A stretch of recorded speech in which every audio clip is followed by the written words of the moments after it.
Trafikken på de danske veje stiger hver dag, hvert år. Flere bilister, flere pendlere, mere last, større behov for transport.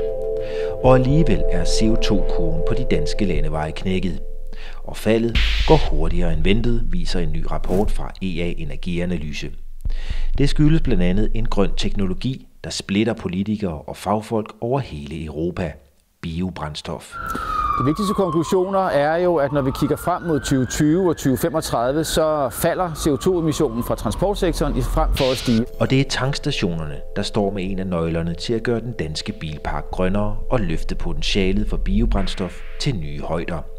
Det vurderer formanden for Energi- og Olieforum, Steffen Petersen.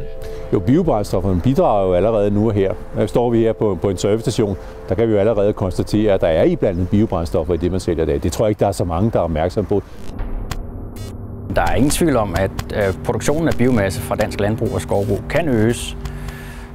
Vi har for nylig lavet et studie, som viser, at man kan øge produktionen af biomasse generelt med 10 millioner tons.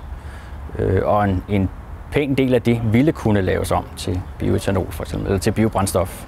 Siger Niklas Scott Benson fra Københavns Universitet, men peger samtidig på, at der er masser af uløste problemer omkring biobrændstof. Blandt andet fordi det såkaldte første generations biobrændstof produceres af afgrøder, der også kunne være brugt til fødevarer. Der er selvfølgelig nogle problemer i relation til produktion af fødevarer, fordi det kan tage fødevarer væk fra verdensmarkedet, og med en stigende befolkningstilvækst i hele verden, så er det et problem i sig selv.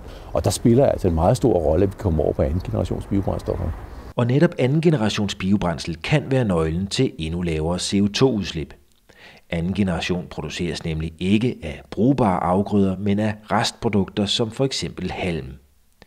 I Danmark er Dong og Novozymes langt fremme med udviklingen, og teknologien er allerede klar, siger koncerndirektør i Dong, Thomas Dalsgaard. Nu skal vi have gang i anden generations biobrændstoffer, som jo ikke bruger fødevarer, og de er klar. Teknologierne er der. Vi har selv en af dem. Nu mangler vi bare markeds- og rammevilkårene. Tilbage står ønsket om lavere CO2-udslip på de danske landeveje. Spørgsmålet er, hvordan vi kommer derhen.